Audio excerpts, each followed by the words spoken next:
super tech. Never calls tech support. He's a super tech.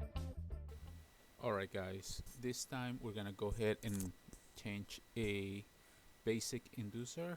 This was on a day and night, but you see on carriers or older units.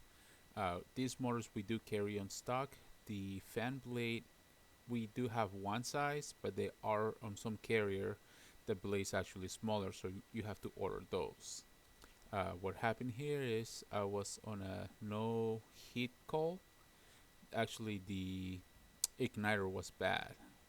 I replaced the igniter, it was under warranty, but I checked the unit, and when the motor ran it was grinding. I took it off to see if there's anything behind on the wheel. Couldn't see anything. It was the actual motor. Whenever it turned, you can hear a grinding noise. So talked to the customer, and he go ahead and told me to replace the unit. They're very easy to work, so there should be one, two, and there should be another one here. There's usually 3 screws, and it's right there, 3. So just take them out. They're about a 1/4 inch screw. Then be very careful to take it out and find a good place to lay it down. Next, we're gonna take the fan wheel off. So they're usually being held in place by this little screw right there. So you're gonna need a Allen wrench about 1/8 inch. I'm gonna recommend you guys to have a T-style Allen wrench set, because that will make your life a lot easier to take those wheels off. Sometimes they're gonna come off really easy, which is great. Then you're just gonna charge for the motor. But a lot of times, but just by trying to take that screw off, it will destroy the wheel. And if you try to reuse it, a lot of times it's gonna be warped, and when it spins, it's gonna sound even worse.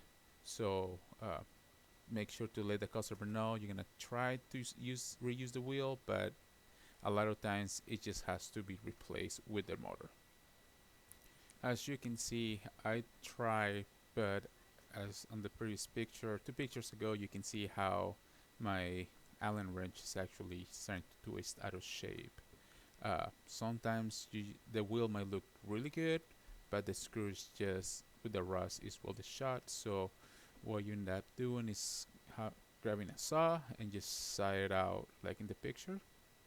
So and I told the customer I tried my best, but it was just not gonna do it today. So I end up replacing the wheel as well.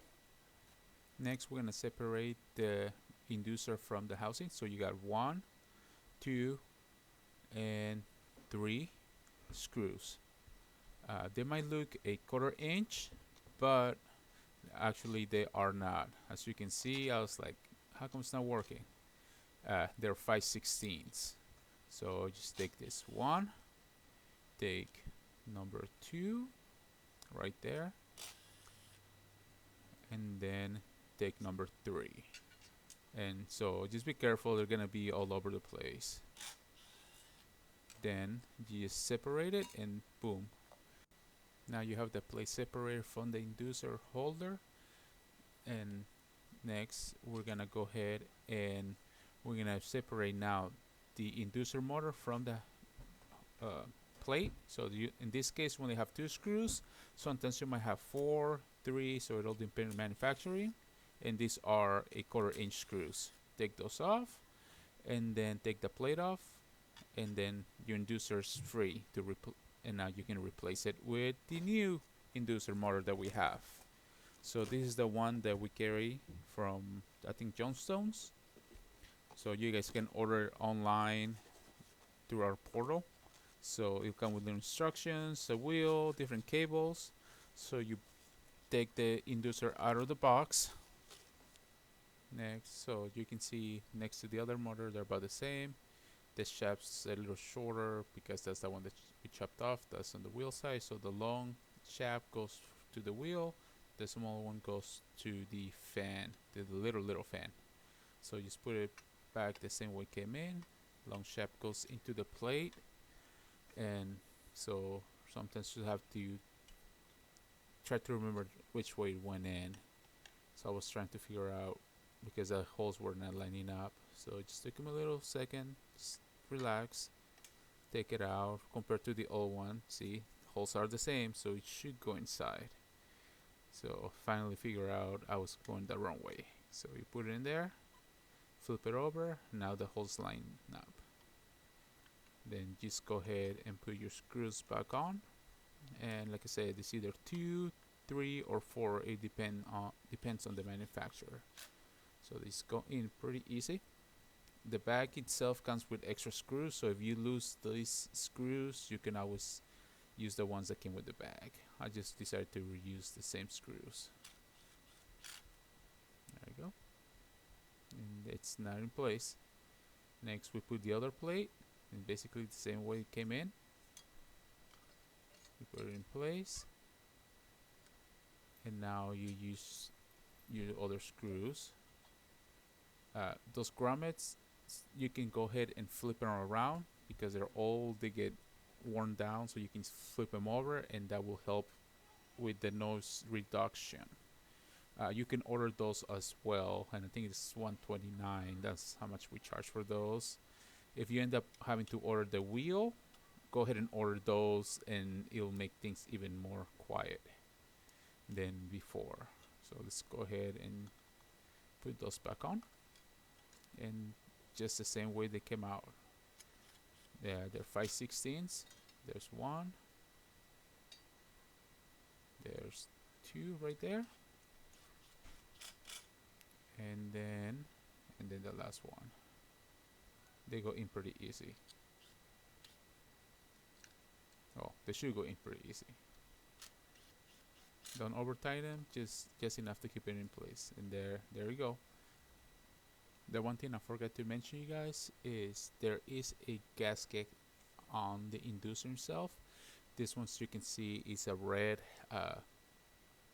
silicone type. Sometimes you have a fiberglass.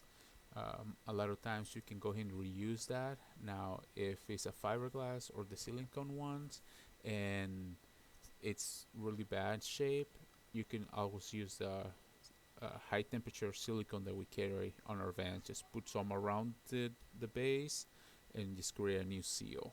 In this case, this seal was pretty good, so I just end up not using new silicone. Now we're gonna go ahead and replace the old wheel. This is the one that took off with the new wheel. So it just goes right in place, kind of like a blower wheel. There's on the shaft, there's a little flat spot. Just line up the screw to the flat spot. Then you grab your Allen wrench and you tighten it. Don't go all the way in, just enough to where it's gonna stay in place. Be careful not to bend the wheel. So then I just adjust it so it'll be about the same how the old one was. I like to do that because I like to spin it, make sure it doesn't rub against the housing. So that looks good. Next, we're gonna go ahead and place it back in, just enough just to make sure it doesn't rub against the rest of the housing. So just put it in place and spin the wheel with your finger or your hand. So I spin that, I didn't hear anything, so we're good to go. Next, we're gonna go ahead and just put it back in the furnace. So put it in, line up the holes. Normally I like to start from the top, so I can put the top screw in, and then I can be easier to do the other two. In this case, the top hole had the ground for the motor, and it was just giving me a hard time. I dropped the screw there. Every time I tried to get it inside the little loop and then into the hole, it was just moving all over the place.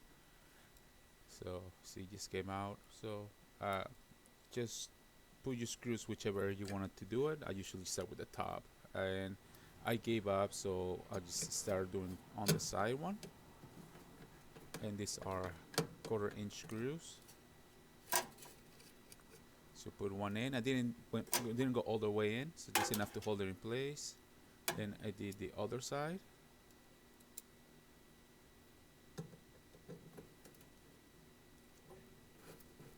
And then you just put it in place.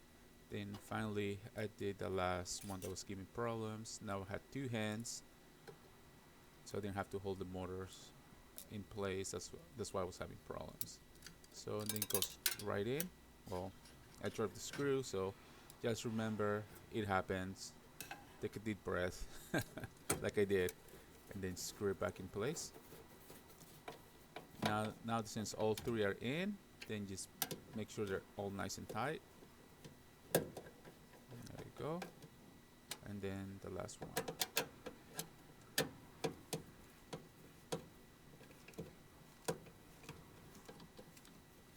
Now if you have your impact driver, all this can go a lot faster. I just had to use the hand tools. This is going to be a little easier to record and do it than trying to handle 3 different things at once. Just spin your motor, your wheel, and if you don't hear anything bad, then just plug your cables back in. In these motors, doesn't really matter which side the black and the white goes to. Then you put your little black fan, and there's a little clip that goes in the shaft, and then you're good to go. These basic inducers are pretty much the same. They might look a little different, but the steps are just the same. Thanks for watching, you guys, and I'm gonna try to upload another video. I had a service call for a bad board, and it was kind of interesting how I was able to diagnose that. So I'm gonna be working on that one next. Have a good day, you guys, and stay safe.